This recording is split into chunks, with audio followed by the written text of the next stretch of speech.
Welcome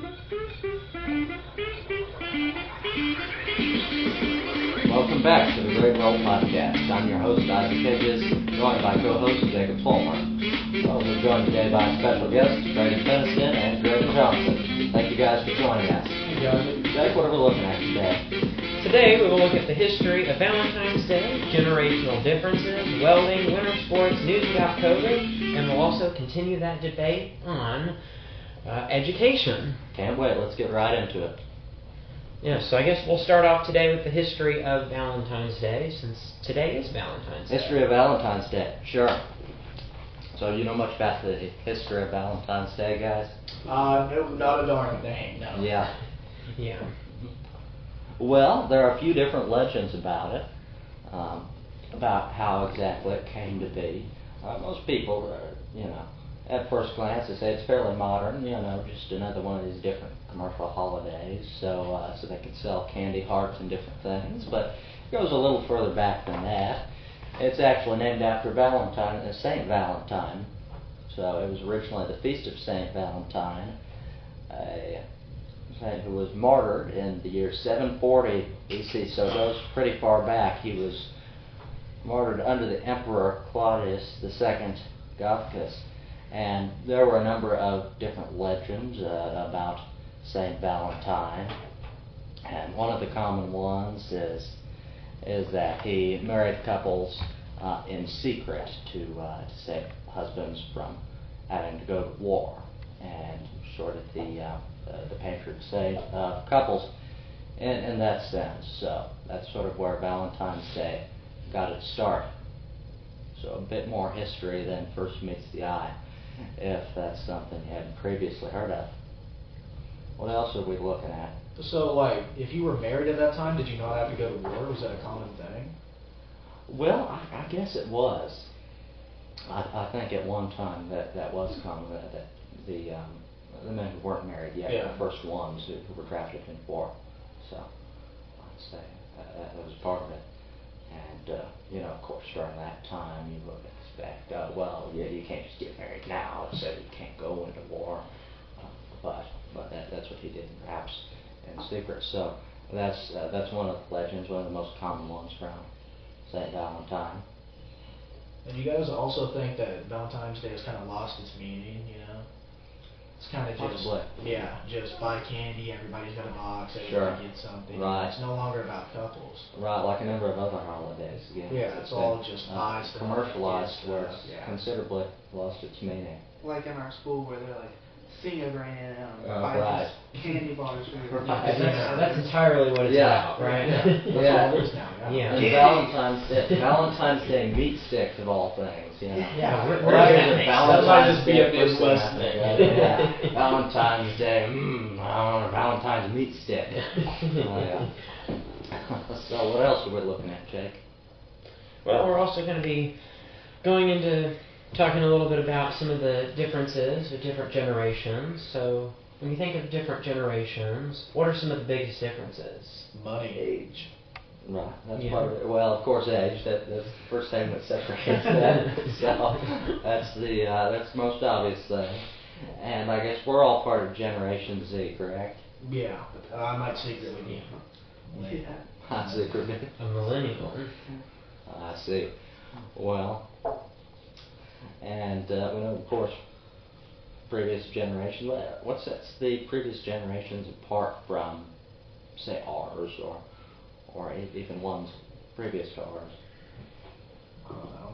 Technology mostly, I'd say. Right. We also have to that's think one of the big everybody's things. grandma knows how to use Facebook now. Right. Just How they advances think. and things. How they think too. Yeah, That's a big difference. Some thinking is a people, lot different. some people think it's okay to say stuff. Other people think it's not. Do stuff like that. Right.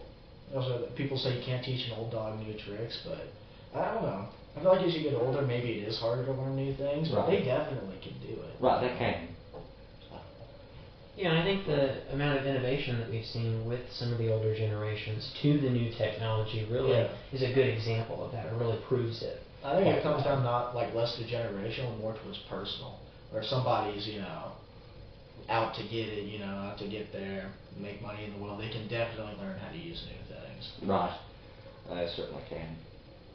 And the whole idea of new technology coming around and being like, oh, we'll never know, we'll never be able to use this. Of course, we've talked about this a great deal on this show with our artificial intelligence series and different new technologies like that. That whole idea isn't exactly new, of course. In the Industrial Revolution, where it got its start in the United Kingdom, there was a group called the Luddites that were fervently against industrialization. They went in and smashed all the machines because they had taken their jobs. But the thing is, where those machines came in and took certain jobs, there were also new ones that came about for servicing that equipment. So, whatever the advance is, I'd say, there will likely always be a place for people to be employed relating to that in some way. For example, with the artificial intelligence, it doesn't materialize out of thin air. It requires a person to actually code that. Yeah. So. And we're nowhere near the point of AI being able to code itself. Right. I mean, AI. You ever looked at AI coding? Well, just a little bit, not in great depth. Yeah. You? To a degree, I know like a surface level, but it's not great because AI doesn't have that human component.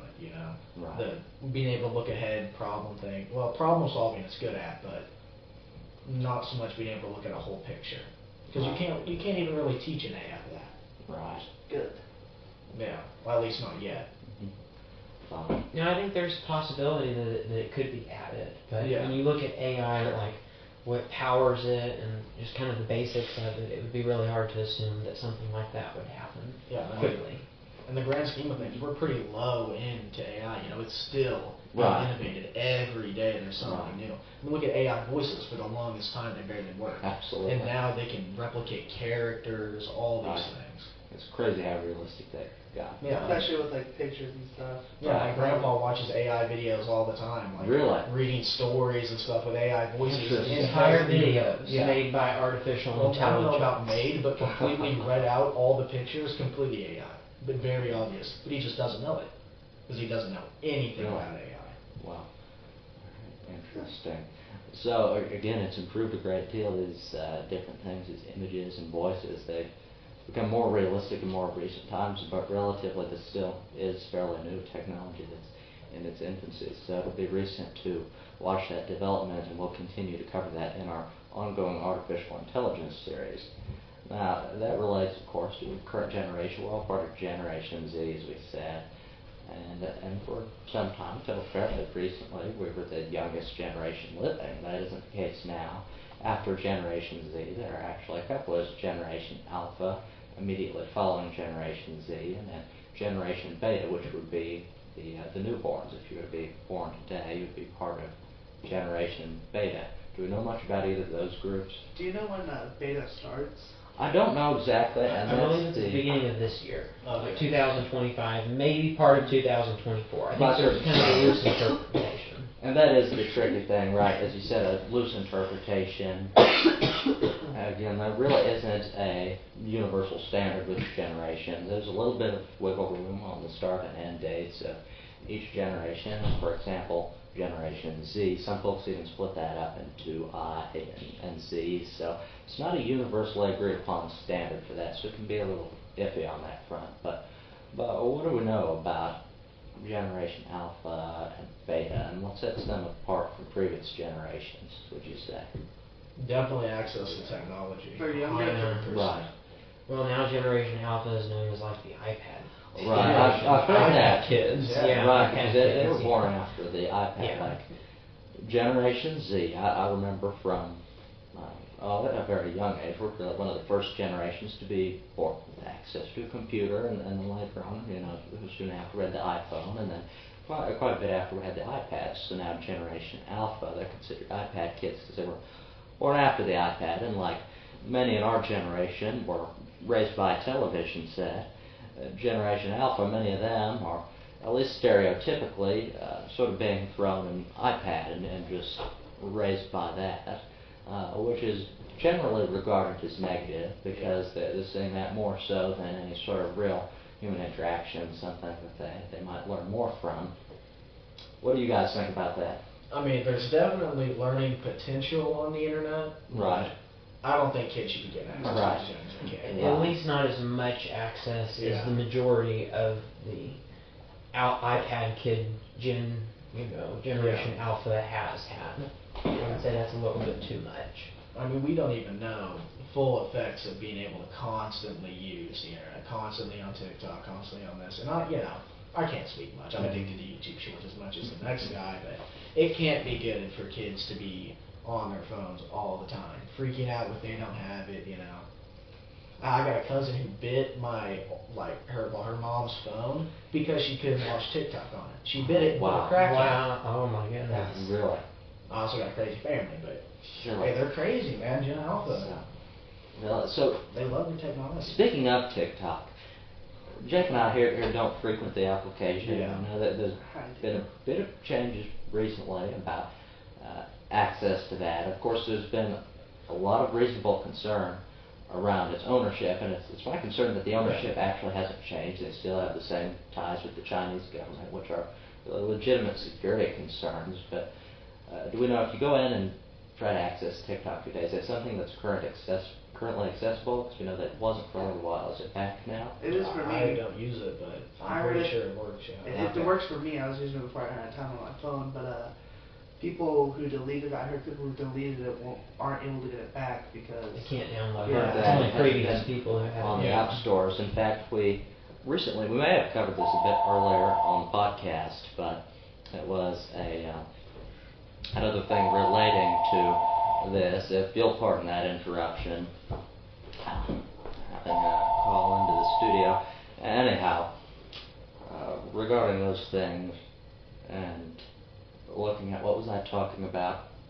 TikTok, right? TikTok. Yeah, TikTok. TikTok. I haven't got my back up for a second. Yeah, speaking of dwindling attention span. Anyhow, so we've heard that if you already had the app, you have previously installed that you can now access it. Yeah, you couldn't for a while, but it's not on the app stores anymore. So we actually reported on the story, I believe, a little while ago, where people were paying big money for phones with the app already installed just so that they could use TikTok. What do you think about that? I don't like it. I mean, I have it. I use it every day, but I'm not really addicted to it because it was on. I was like, oh well, I could just do something else with my time instead of sit there and watch TikTok. Like, how did you feel when it went down? I seen it was down, went to sleep, woke up, didn't care, just went on with my day. There's some people that are like, that's their job. Right. Well, yeah. They get on TikTok. Yeah. I feel bad for the content creators that shut down for that because I've seen several videos before that of people saying, hey, I'm stopping YouTube to be a full-time creator on TikTok, and then they're just jobless because of it. Yeah, anything goes down permanently. That would be tough if you relied on that for income.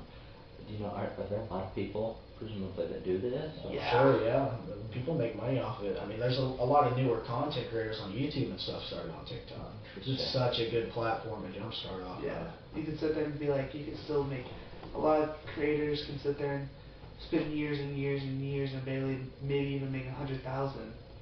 But like with the addition of TikTok, people are on TikTok more. Right. Yeah, because that video is so short, it's Yeah. 60 seconds. You know, Absolutely. a 20-minute YouTube video takes forever for someone to watch through.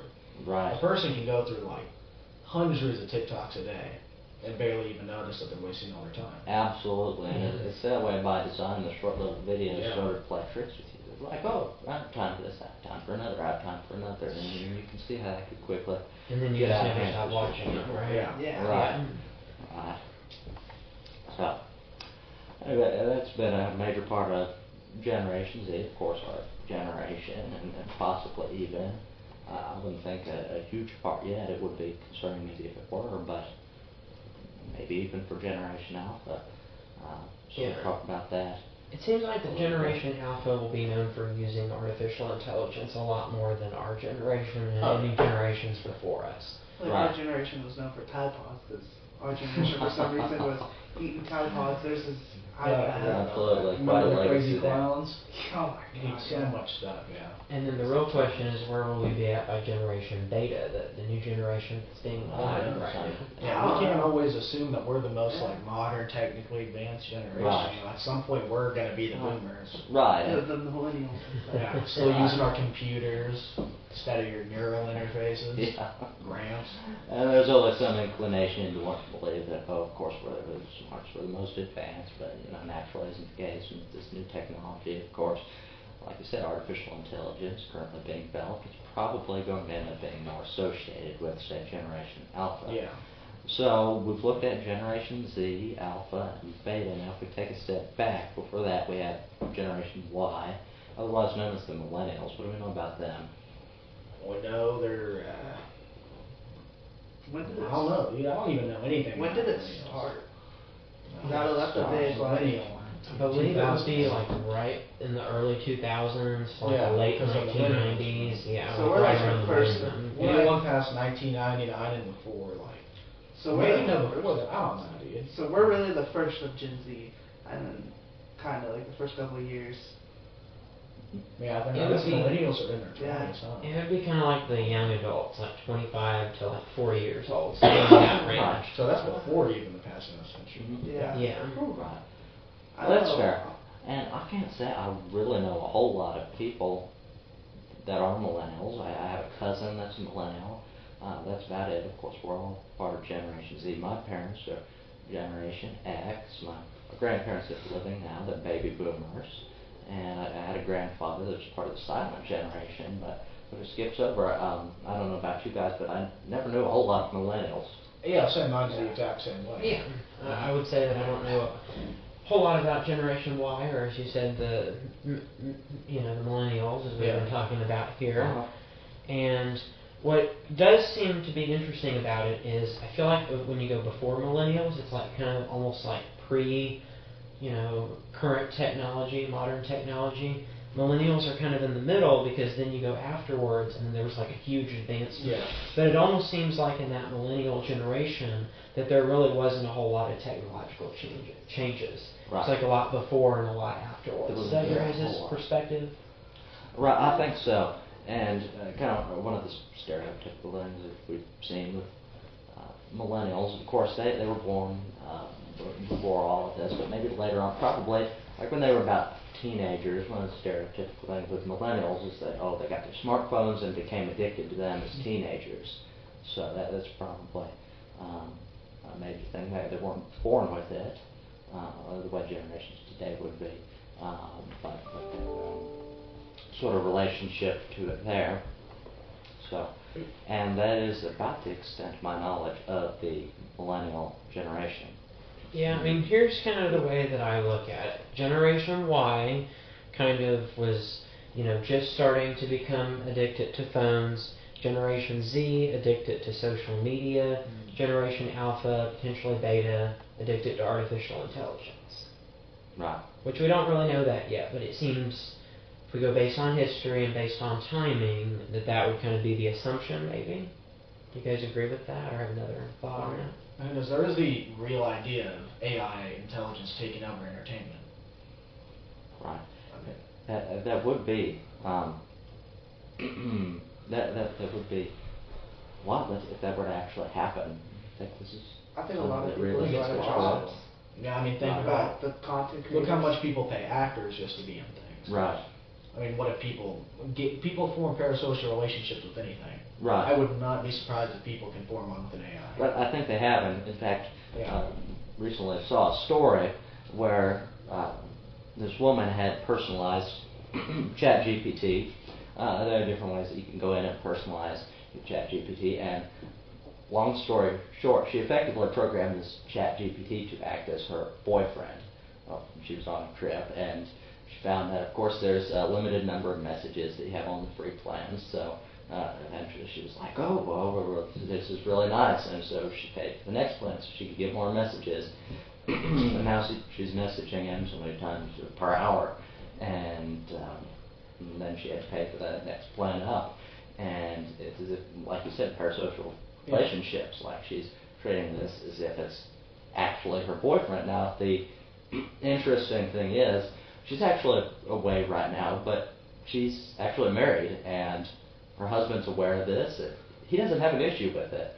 So, Wow. I'd imagine in that position, I might take issue with that. Yeah, I mean, I guess you can't cheat on you with an AI, but that's still emotional. Close enough. Yeah, that's crazy. Right. I mean, what says if it's an AI she won't do with an actual person that you don't know about? Right. That's I mean, true, really, too. that's actually worse. I feel like. Yeah, that, imagine makes that. it worse that it's not even a real Yeah, person. there's no one you could even blame, no one to be mad at. He's not even real. Right. It's And- kind of just sad. And Yeah. it is tough. And so the husband, he's like, oh, it's definitely not real. It's kind of entertaining that she does this, but you know, to ask her, there are different ways to manipulate this GPT, and she's manipulated it effectively into dirty talk, so to speak. So, and it's really sort of disturbing, if you ask me. Yeah. That is quite disturbing. Transitioning into kind of the interview segments, I had a chance earlier this week to interview a couple people at the outside lunch table, as we did back in season 1, and to hear what they had to say about generational differences. So I've got a couple of different segments that we'll go ahead and play, and so Yeah, that'll be interesting. Let's see what they have to say. yeah, just take a quick listen at that. Okay, so I think about generations and stuff.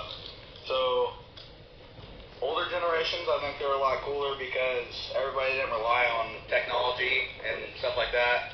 And I feel like it changed inside a bad way because now there's cat people and all that. And now we'll skip to the next part of that.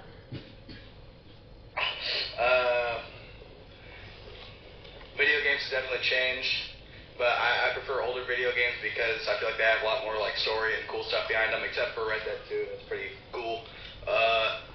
People have definitely changed. People are used to be able to say whatever they want, and now everybody gets offended by everything. How true do we think that is? Yeah, Keep again, going. by I think it is. I think it's not as bad as it was, actually, like this time 3 years ago. You're right. I think But- things are improving. Yeah, I think it's still pretty bad. I'd say And we so. went from essentially complete free speech to it's very much. Right. You can barely say anything without getting canceled. Right. Yeah. I'd say people are still a bit too sensitive. Yeah, it seemed Yeah. like that cancel, or I think they were calling it cancel culture, Yeah. Right. started to really take place around COVID.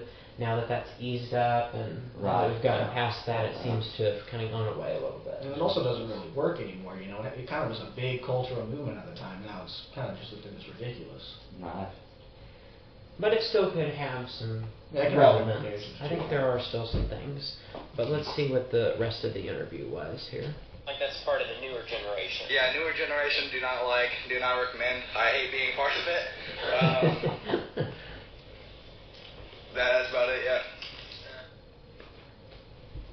So that's pretty much about it on the interviews. What do you guys think about that? If you could choose, would you have been born in another generation? Well, Or would you rather wait and be born like 40 years later? Definitely not later. I'd say there's probably a reason, even though there are a lot of probably negative things about our generation. You know, like I was saying previously, a lot of our generation was just raised by a television set, and we're seeing a lot of the shortcomings from that today. It kind of is beginning to grow up. We're seeing the implications of Yeah. that, which hasn't been a great thing. But at the same time, I think there are certain common experiences that we share, and it isn't all bad. I'd like to see the best in it. But then again, as far as being born in a previous generation, it would probably be more difficult.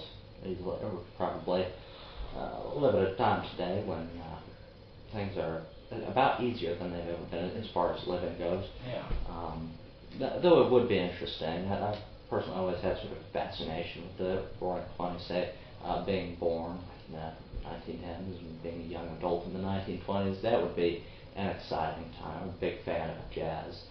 So, if I had to choose a different generation from the one that I was born in, that's what I would go with. What about you guys? I think I would go with definitely one of the older ones, like the Wild West ones.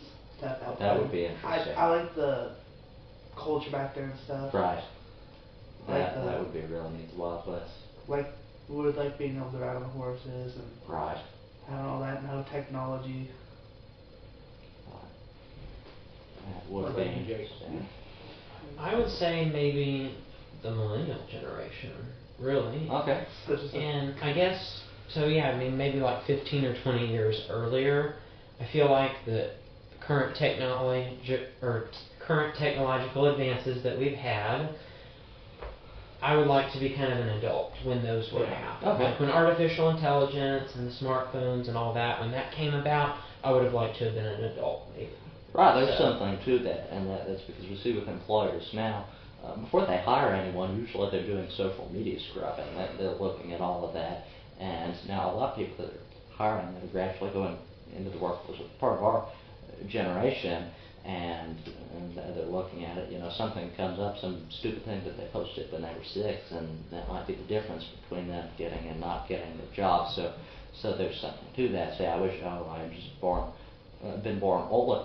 Excuse me, been born earlier, so that I didn't have access to this as a kid, so that I hadn't been able to post that stupid thing. Is that sort of what you're getting at? That it would be better off if you hadn't had access to that at a younger age? Yeah, I think, and the other thing is maybe I wouldn't be so reliant on technology. Right. Because I would have lived in a time period that really wasn't 100% reliant on technology, but I would still like to have it as an adult, as an Right. option to use. Right, that's not something you want to rely on. It is a nice tool, but you don't rely on it to, say, do your job. So I see what you're saying. That makes sense. How would anybody feel about being in Generation Iota? Generation Iota. What generation is that? Yeah. That's a future generation. Future generation. So like How far after into the beta, future? way. It would be like, so that's like, I believe, the 5th or 6th letter in the Greek alphabet. Okay. Okay, So I'm assuming that they're going to continue to use Greek Yeah. alphabet All right, letters. so when would that begin? That would begin, rough estimate, 14 times 5 is 56, so 56 years from 2025. I mean, it'd be cool, yeah, but I don't know. I don't know if I want to be born with that. You never know, because... We don't know what's going to happen. Maybe Yeah, I as the don't- world could go dystopian, it could all get better. Right. Maybe life expectancy goes up. Maybe It could also I don't know. could also have like another ice age or something like that. Life could get I mean, yeah. worse. And We're in a pretty decent time to be alive, I'd say. You know, Right. Best time in history. hasn't been a war really a horrible war in a while. That's true too. Yeah, and it's crazy how our weapons are so good that we avoid war. Right. You know? And so that's actually a benefit, really, that's Yeah. come from the Cold War, I guess we could say. Mm-hmm. But it also means something big happens, we're all kind of screwed. Yeah. Yeah, it's like, kind of like, I guess you could say higher risk, higher reward if it works out. We've had a great time of peace, well, at least relative peace. But Yeah, we've had a higher reward, but yeah. there's a high risk if Yeah. something does go Right, wrong. Yeah. right, absolutely. And I mentioned this before, but personally, I would much prefer to be born in the past generation as opposed to the future generation. I think, generally speaking, there are nice advances. Modern medicine, modern dentistry, being sort of the main things, but there are also a lot of things that have declined through the ages. And personally speaking, as I said, I would much rather live in a previous generation. And we've had this different talk. You talk about dystopian things. I think there are setbacks to it. For a long time, we've sort of flirted with the idea of cryopreservation, the idea that you're going to, before you can die, you get it freeze and be frozen up for the next 50 years, and then when they found a cure, they're going to thaw you out. Now, to my knowledge, this hasn't ever been done successfully, and I don't know that it's really a great idea. I don't know that. What do you guys think about the idea of cryopreservation? I mean, I don't. if we could ever revive dead cells, there could be a possibility, but Sure. there's no way to really keep someone alive. Even no if way, we no. even if we do find a way, I wouldn't do it because Right. I don't know that that's something we really ought to be doing. Cause even Yeah, if that- you go yeah. 50 years in the future, you don't know what the future's gonna be like. You know? Yeah. And you're almost kind of throwing things off balance, really. Yeah. There's a lot of things you would throw off balance Right. by doing so. And different people draw the line here at different places. Like, of course, today our lifespan's better than it would have been several hundred years ago with modern medicine and all, and those things are fine and all, but something where we're sort of trying to outsmart time like that with cryopreservation, I think that gets quite a bit closer to the brink of, you're just trying to usurp nature, you're trying to play God, Yeah. and that's really not something we ought to be doing. Sort of like the same reason why witchcraft is considered evil, because that's trying to usurp natural power and cast spells and the things that humans are meant to do. Yeah, but it is also, it's like human nature to try to find these things. Right, Try to dream about right, them. right. There is something I mean, attractive yeah. about that, but but probably not the best thing to be pursuing. So if you guys are all right with it, I'm going to go off script for a second. Okay? Okay, what do you think about it? Kind of go off of what we plan to talk about this Okay. episode. But think about this. All the different ways that mankind in its time has tried to throw this balance, like tried to throw it off balance. Absolutely. It's tried to sort of how people have tried to play the role of God. How often do we see this? Or what are some examples? There's a few that I can think of. Are there any Okay. you can think of? Yeah. I mean, there are a few things, but let's see really what you're getting at. What did you have in mind, Jake?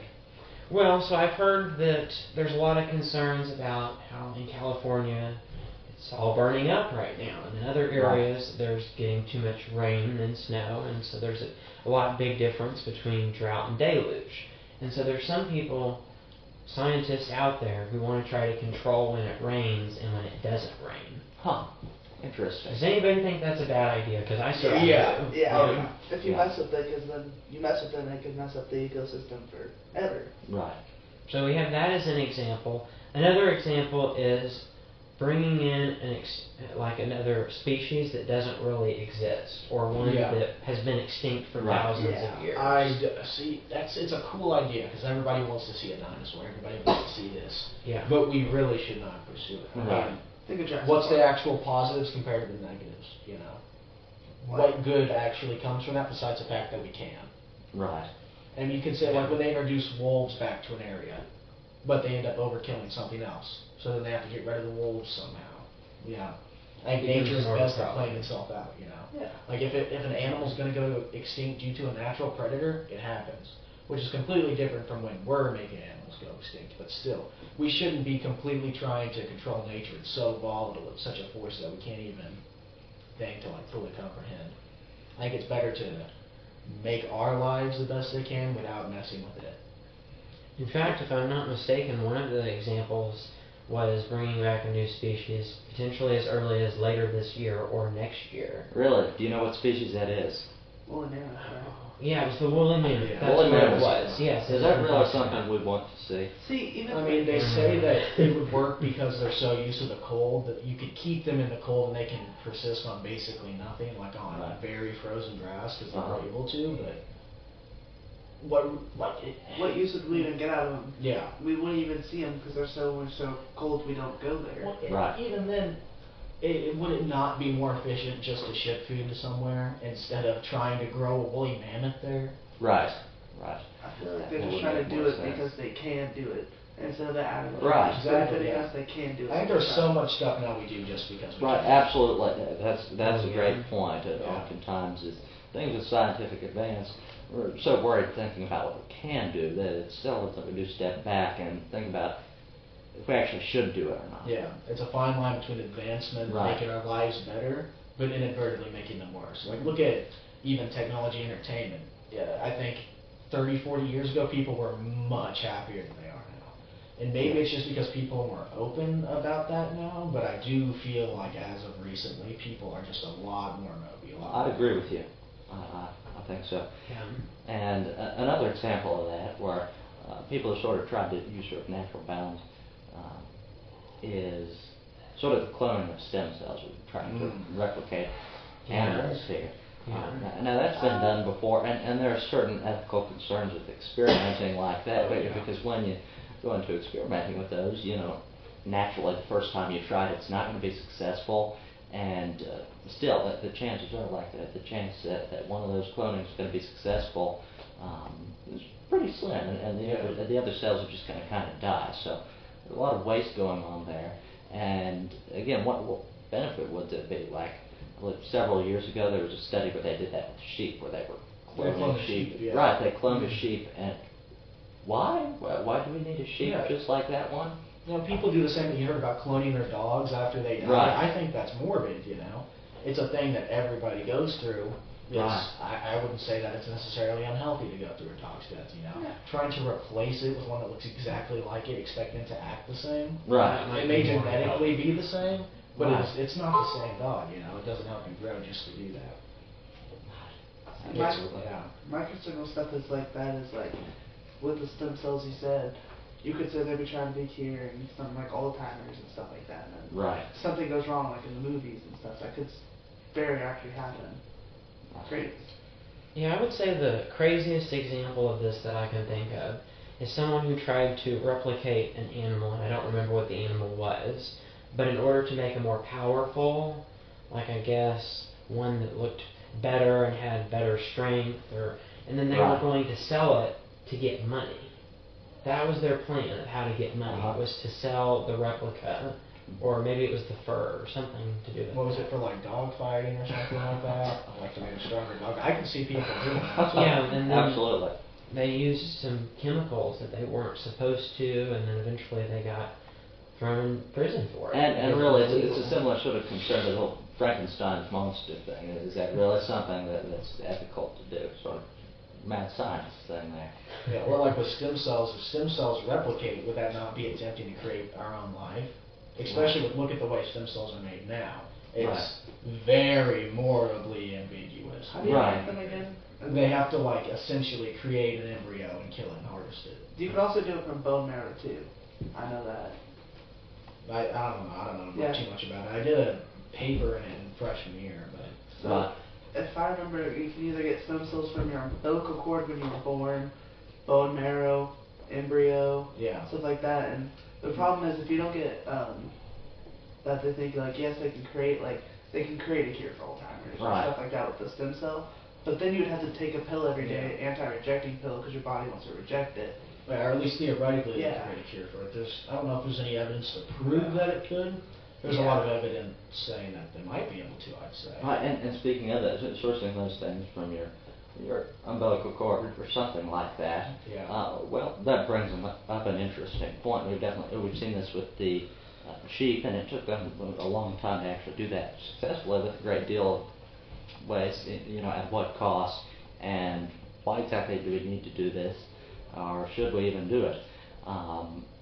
It seems now today that people are trying to do the same thing with their own kind, with humans. We see sort of this phenomenon where people are trying to have babies whipped up in labs. How do we feel about that?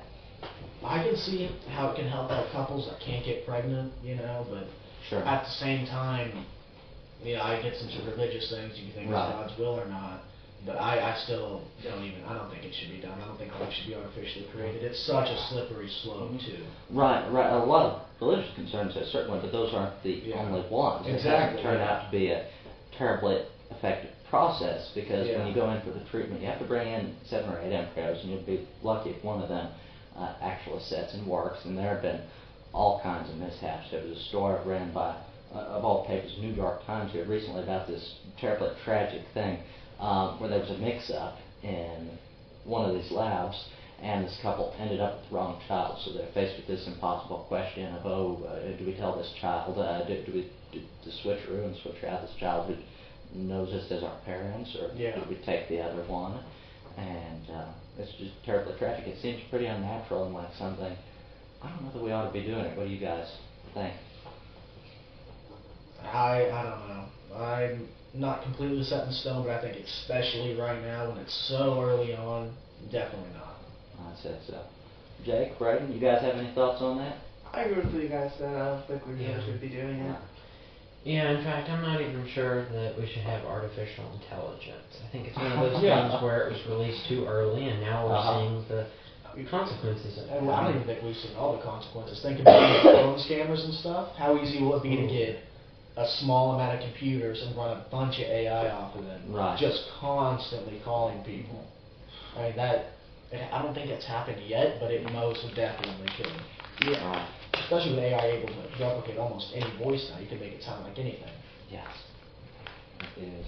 Like you could sit there and just call like the actual customer support from the company they're trying to Right. scam as, get their voice, and then have the AI copy it, and then you would be like, oh, I've talked to this Absolutely. person So before. real concerns there, and at times it could be tempting to take a page from, as we talked about, take a page from the Luddites and just go and smash all of it. So, I know I've been tempted at times to, different times in our studies, that we've used these Chromebooks, which can be frustrating pieces of equipment. It's tempting at times to just throw those out the window. So I'm sure they have certain benefits, but oftentimes it's not at all clear what those are. Yeah, and then we have the keyboards that don't work. That's become a real problem this Right. year. Especially in our school. Yeah. Yeah. It happened to me a couple times that they're trying to type. Right. You had to shut your Chromebook off. Yeah. You gotta learn a million little fixes for a computer. Right. I'm the same way at home. Absolutely. Okay, so another thing we were going to hit on a little bit about that we've covered just a bit, it's another one of our ongoing series, as with the artificial intelligence one, is education and a sort of debate on that. So the U.S. public education system, you and I, you guys all attend a public school in the United States. What's been your experience with that? You know, not as bad as I think people think about it, Okay. but definitely not the best. Okay. Yeah, sometimes Not people worse, but make Yeah, it yeah. We Sounds have like worse this. schooling. Like, Yeah. like we're a small town, but we still have a pretty good school for a small town. Right. Town. Right, but as far as the system goes at large, it seems that there's room for a good deal of improvement. Oh yeah. Absolutely. I don't think you'll find many people who will argue against that. Right. No. And of course, where we score on an international level, with our education system, relatively, it's really pitiful. Yeah. So there's something that we ought to figure out about that before long. Now that there's been talk here recently that the public education system, we've got the Department of Education, which is responsible for a good deal of our standardized curriculum, which can, I don't know, might have a couple of different views on that, but you know, look at the statistics, look at what that's gotten us on an international level. Yeah. Anyway, so we're actually looking at doing away with the Department of Education here currently under Trump's presidency. I know it's been talked about before. Reagan talked about it. One difference here is that we have a Republican majority, so it might be Yeah. easier to get something like that through, and it probably would be beneficial. What do you guys think about the Department of Education? Is it about time we're done with it? Well, I think it can help in some points, like Yeah. teach they give it like certain like they can only teach this curriculum, like so like you can't be in geometry and have like too much of a different like algebra 1 and stuff like that Yeah. into it. Well, there's some merit to that, but I think the whole idea of standardized curriculum, I really don't know that it's the best approach because, you know, at the end of the day, different schools are different, have localized nuances, and standardized curriculum, it misses out on a great deal of that. I think a better approach maybe would be sort of individualized education. Like certain private schools have an approach more like this, where you can sort of test through things individually as a student. You can test up, and your work can be at another grade level. Before I went to the high school here, elementary, I went to elementary at St. Mary's, which was a private school, and we had a thing like that where we could test out and work for a grade ahead if we tested to that point. So I think that would be a good deal more effective, more educational. Of course, our present system, it's based on the Prussian military system, and it was implemented during the American Industrial Revolution for a reason. Like with the Prussian military system, they wanted to roll out good soldiers, and in the American Industrial Revolution, they wanted to put out good factory workers. Now, that isn't so much the case now, but I'd even argue that even then, that probably wasn't the best approach to education. And the worst part is that it worked too. It worked. The Prussian military system worked. The public education system is very good at producing just workers. Right. And now at the start we had, we did not have this, of course, the American Industrial Revolution. The country had already existed for some time before that happened, and before we had the public education system, pre-1830s, what we had were just different private schools competing for enrollment, and like in the free market, ones that didn't provide a quality education, quality product, so to speak, they didn't hold up. They wouldn't be able to keep their doors open because they relied on that enrollment to do so. And I think something like that would make a bit more sense. Yeah, look at colleges now. If they had to keep up on just enrollment, not government funding, some of them would go under. Yeah. And they make a ridiculous amount of money too. Absolutely. And you know, there's been talk of reform about the public education system, and there's something to that. It probably does need it, but at the end of the day, I'd wager to say that unfortunately maybe it's a little too far gone, and it's a system that I don't know that it originally served its intended purpose. What do you guys think? Yeah, I think we can't completely scrap it, but we should Right. definitely start working towards changing I it think so. considerably, at least to a point where, private schooling definitely has its flaws as well, Right. but a private system, a free market system Right. forges innovation. And Absolutely. we don't have that at all when we have public schools that don't need to change because they can always rely on a paycheck from the government. Why Right. would they change? Right, absolutely. There's no point. There's no incentive for that Yeah. to improve. And definitely we see, you drive through different areas, you see, of course, public schools are taxpayer funded. So Yeah. when you're in areas that have higher paying jobs or more densely populated, they're going to have bigger schools and likewise more tax dollars to work with, and so more spending. And well, if you actually go to some of those, it would seem that there's a great deal of excess spending. But wherever you go, again, the common thing is because they're not competing for enrollment or anything of the like, so they can always count on a paycheck from the government. There's not a great deal of incentive for improvement there. So you see issues like that about anywhere you go, of course. We're not in one of those areas that has a huge public school or rural Missouri, and it's a much smaller one, but even here there seems to be a great deal of excess spending and sort of misallocation of the funds that they do have. So, Jake, do you have any thoughts on this? Yeah, it does seem like that the way that money is spent towards public schools is not always the best. To be done a bit more efficiently. Yeah, it seems like sometimes that it's just not really thought out, I guess, before it's spent, and then just the overall budgeting seems to be quite a bit down. But I do think that there is quite a bit of over-complaining about it.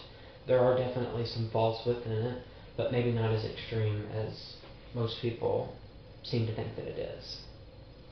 A big thing that I think budgeting should go to is classes like NRTC. Mhm. I think almost every Yeah. school should have an NRTC, or like, maybe not like such a small town like Rich Hill, but like Butler's pretty decent size, they should have one, stuff like that. Yeah. I think access to a tech center is amazing. Yeah. Absolutely. The fact that it's right across the street. too. Absolutely. Oh, yeah. Yeah. I'm a huge proponent of that, vocational education, and I know all the fellows here, I believe, are in programs. We have a VOTEC, which is right across the street from our high school, and we have classes or so throughout the day. We actually go over there, and vocational classes in the sense that they're preparing you more directly for the different occupations that you go into, things that we're going to do throughout life, as opposed to specific academics. Of course, general academics are important. I don't want to take away from that, but vocational education ought to have a role in that as well. So you guys all take classes at VOTEC. What Yeah. programs are you involved in? I'm involved in construction, which isn't actually at the NRTC, but the NRTC runs it. Like Mr. Schneider will come out there, Miss Ost, which is one of the counselors, will come out there and stuff like that.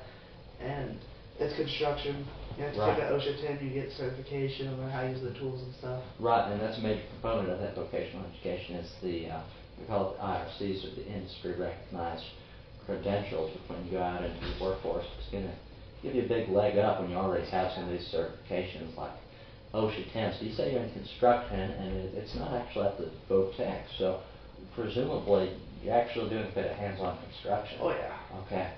That's very nice that you actually get to do that as part of the class. I imagine quite a bit, to arguably more than with something like construction, because it is hands-on thing, maybe more than you would just sitting in a classroom talking about different components of construction.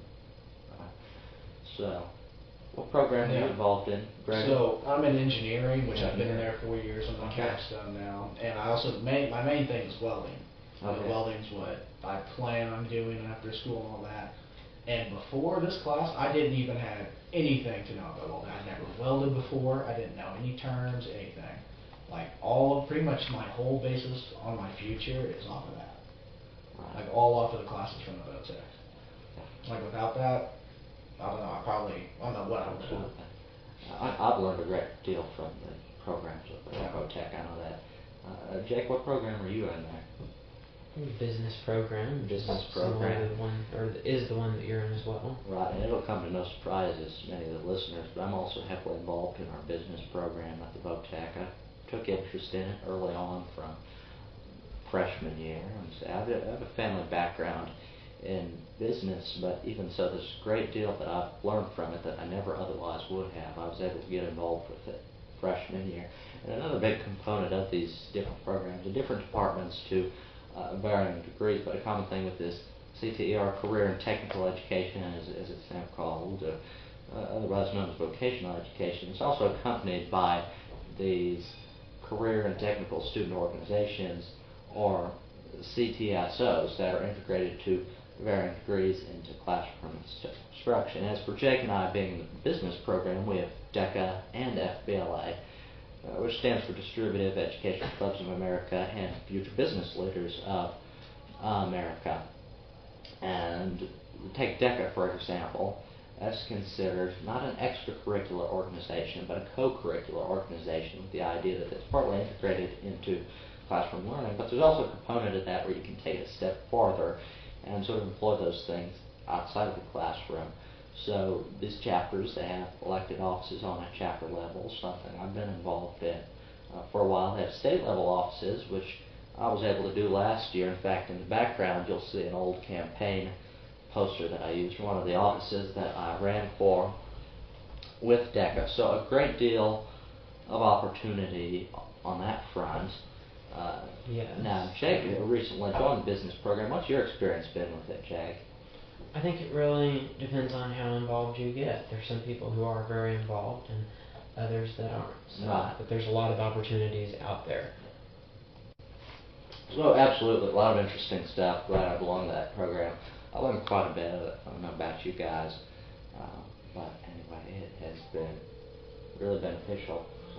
So, Good classes. vocational Sorry guys, I'm getting All a right. very important call. All right, you better take that. We'll see. Yeah, I need to take this here.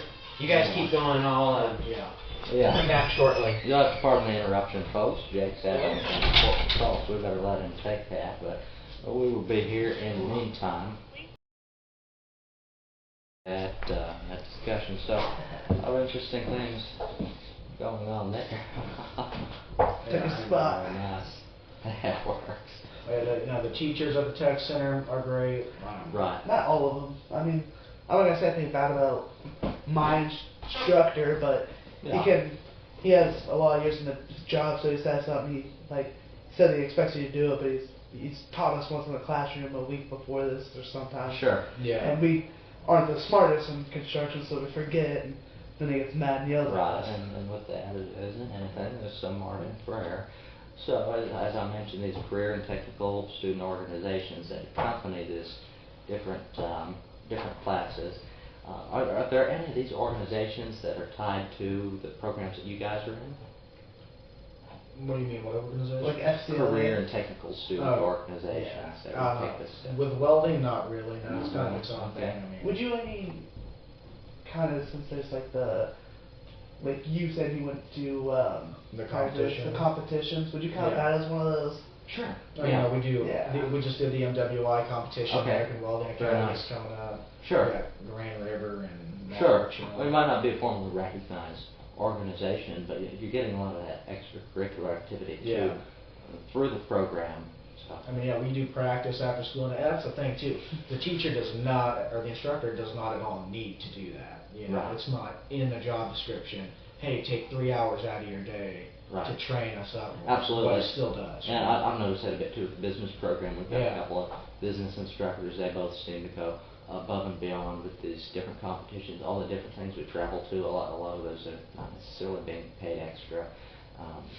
it's really just something that's benefiting students. So. Yeah, I think it's all because of tech centers for preparing us after school. Right. So these teachers are looking for the future, looking to make workers that are ready, good people ready to go to the workforce, ready to be good for the country, good for everybody. Whereas, with even just public school, it's, okay, you're going to get your diploma and you're going to get out. Right. Who cares what happens after that, Can I touch on that real quick? Yeah. Like our instructor, he said, we had a plumber come in. Uh-huh. We've had plumber, concrete guys come in, all that. Future Right. job opportunities. Absolutely. Yeah. And he said each one of them came up to him and said, hey, you got anyone work anything this year? And Yeah. he says he's not going to lie for you because they Right. know him and everything. And if he's Right. lying, then Absolutely. lie. So, like, local, people from, like, other places like Bernal and stuff, they can, like, come down too and help us. So, you gotta, like, make sure you're actually doing stuff and kind of doing it good. Right, absolutely. And definitely, I've been a part of that too. With the business program, having different professionals come in and talk a little bit about what they do for work. So, usually it's